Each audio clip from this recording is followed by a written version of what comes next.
और क्या हाल है मेरे दोस्तों। मैं आप सभी दोस्तों का श्वेता पाकला में स्वागत के साथ साथ अभिनंदन करती हूँ। आप लोग कैसे हो। आज श्वेता पाकला बना जन्माष्टमी स्पेशल भोग प्रसाद, जिसके लिए हमने पंजीरी बनाया चरना में तो माखन मिश्री को बना के तैयार किया है। तो आज की पंजीरी हमने मखाने के द्वारा बना के तैयार की, जो आप किसी भी व्रत उपवास में बना के तैयार कर सकती हैं। और इस पंजीरी को हमने जन्माष्टमी स्पेशल बना के तैयार किया, जो लोग फलाहारी रहते हैं। इसके लिए हमने दूसरी रेसिपी को बना के तैयार किया, जो चरणामृत है, जिसको पंचामृत भी बोला जाता है। और इसको भी भगवान के प्रसाद के लिए बना के तैयार किया है। और इसी के साथ साथ हमने माखन और मिश्री को बना के तैयार किया है। कृष्ण जी का सबसे प्रिय भोग है माखन और मिश्री, जो हमने इस तरीके से बना के तैयार किया। चलो दोस्तों, हम आप इसको मिलकर बनाना शुरू करते हैं। तो सबसे पहले हमने मखाने की पंजीरी को बना के तैयार कर लेना है। इसके लिए आप जितनी क्वांटिटी में आपको मखाने की पंजीरी बना के तैयार करना हो उतना मखाना ले लीजिए। हमने इसके लिए लगभग पौना कटोरी मखाने को लिया है। ग्राम में 30 से 35 ग्राम मखाना होगा। तो हमने इसको ड्राई रोस्ट करके तैयार कर लेना है। तो सबसे पहले गैस पे एक पैन रख देते हैं। पैन गर्म हो जाता है तो गैस की फ्लेम को लो कर देते हो। पूरे मखाने को हमने इसके अंदर डाल देना है। पर एक बात का आप विशेष ध्यान रखिएगा, मखाने का हमने कलर बिल्कुल नहीं चेंज करना है। मखाना क्रंची हो जाए इतना ही इसको हमने भून के तैयार करना है। और इस तरह देखिए 5 से 6 मिनट में अच्छी तरीके से भून के तैयार हो गया है। गैस की फ्लेम को बंद कर देते हैं और 2 से 3 मिनट तक इसी पैन के अंदर हमने इसको और चला लेना है। उसके बाद पूरे मखाने को एक थाली के अंदर निकाल लेते हैं। इस तरह देखिए रखे हुए 5 से 7 मिनट हो गया। मखाना ठंडा हो गया। अब इसको हमने पीस के तैयार कर लेना है।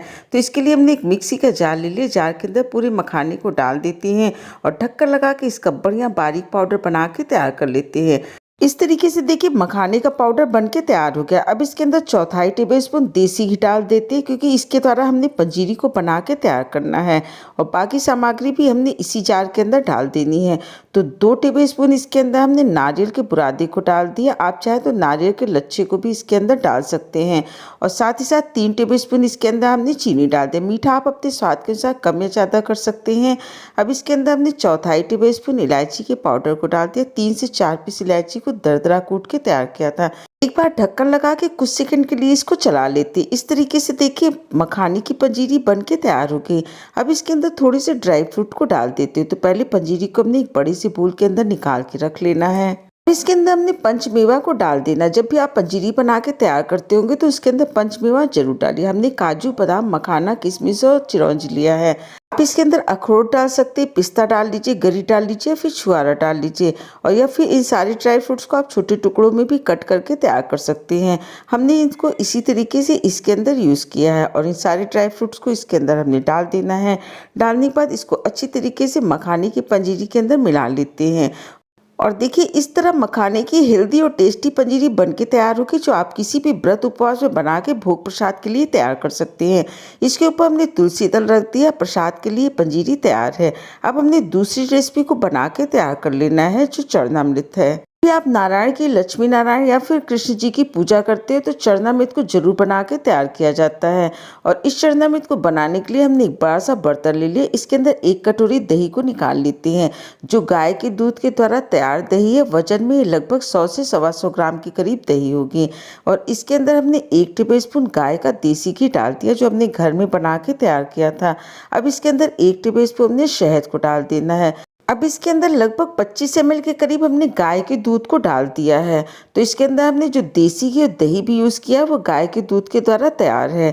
अब इसके अंदर लगभग 25 ml के करीब हमने गंगा जल को डाल दिया। अगर आपके पास गंगा जल है तो जरूर डालिएगा, नहीं है तो कोई बात नहीं, आप इसके अंदर पानी को भी डाल सकते हैं। इसके अंदर हमने 3 टेबलस्पून चीनी के पाउडर को डाल देते। अगर आपके पास चीनी का पाउडर ना हो तो आप 2 से 3 टेबलस्पून चीनी भी डाल सकते हैं। चीनी का पाउडर अच्छी तरीके से घुल मिल जाता है। अब इसके अंदर थोड़े से ड्राई फ्रूट्स को हमने डाल दिया। जो भी ड्राई फ्रूट्स आपके पास उपलब्ध हो आप उसी ड्राई फ्रूट्स को इसके अंदर डाल सकते हैं। को बनाने के लिए हमने 5 तरीके के ड्राई फ्रूट्स का उपयोग किया है। इन सारे ड्राई फ्रूट्स को हमने इसके अंदर डाल देना है। और डालने के बाद 1 टेबलस्पून इसके अंदर हमने नारियल के बुरादे को डाल दिया। आप चाहे तो कटी हुई नारियल को भी इसके अंदर डाल सकते हैं। अच्छी तरीके से मिलाने के बाद अगर आपको लगता है चरणामृत ज़्यादा गाढ़ा है तो आप इसके अंदर 1 से 2 टेबलस्पून पानी को डाल सकते हैं, क्योंकि थोड़ा पानी ड्राई फ्रूट्स और नारियल का बुरादा भी सोख लेता है। चरणामृत बन के तैयार हो गया। इसको एक बड़े से बोल के अंदर निकाल के रख लेते हैं। जब आप इसको प्रसाद के रूप में भगवान के सामने रखें उसके बाद आप इसके अंदर तुलसी दल को डाल सकते हैं। और इस तरीके से देखिए पंचामृत यानी चरणामृत बन के तैयार हो गया। अब हमने तीसरी रेसिपी को बना के तैयार कर लेना है, जो माखन और मिश्री है। बहुत ही आसान तरीके से आप घर में मक्खन को बना के तैयार कर सकते हैं। इस मक्खन को हमने गाय के मलाई के द्वारा बना के तैयार किया है। ये कैसे बना के तैयार करते हैं, इसके लिए 1 कटोरी हमने मलाई ले ली है। ये 4 लीटर दूध के द्वारा तैयार मलाई है। अगर आपके पास समय है तो इस मलाई को किसी भी बर्तन के अंदर निकाल लीजिए। अच्छी तरीके से मथनी की सहायता से मथ के भी आप मक्खन को निकाल सकते हैं। अगर आपके पास समय कम हो तो आप इस पूरी मलाई को एक मिक्सी के जार के अंदर डाल दीजिए। साथ ही साथ इसके अंदर 2 टेबलस्पून दही को डाल दीजिए। इस तरीके से दही को डाल के मक्खन बना के तैयार करेंगे तो इस मक्खन का स्वाद बहुत ही बढ़िया बन के तैयार होता है। अब इसको हमने ढक्कन लगा लेना है। 1 से 2 मिनट तक पल्प मोड पे इसको चला के तैयार कर लेते हैं।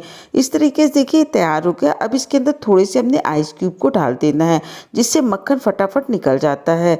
और इस तरीके से आइस क्यूब डालने के बाद लगभग 15 से 20 सेकेंड लगा, पूरे मक्खन अलग हो गए। इस पूरे मक्खन को हमने एक कटोरी के अंदर निकाल के रख लिया है। इसके अंदर थोड़े से पानी को डालते हैं और 2 बार मक्खन को धुल के साफ कर लेते हैं। मक्खन साफ होने के बाद देखिए तैयार हो गया। अब इसी के द्वारा माखन मिश्री बना के तैयार कर लेते हैं। एक बार आपने इस तरीके से गाय के दूध के द्वारा मक्खन को बना के तैयार किया तो ये प्रसाद की रेसिपी आपको बहुत ज़्यादा पसंद आएगी। ऊपर से हमने 1 टेबलस्पून इसके अंदर मिश्री को डाल देते हैं। और जब आप प्रसाद भगवान को चढ़ाने के लिए लेके जाइए तो इसके अंदर थोड़ा सा तुलसी दल डाल दीजिए। तो ये प्रसाद के रूप में बन के तैयार हो गया। इस तरह देखिए कान्हा के लिए, लड्डू गोपाल के लिए तीनों प्रसाद बन के तैयार हो गए, जिसमें मखाने की पंजीरी है, चरणामृत है और साथ ही साथ माखन मिश्री है। आपने अपना कीमती समय निकाल के हमारे वीडियो देखा, इसके लिए आप सभी का बहुत बहुत धन्यवाद, बहुत बहुत शुक्रिया।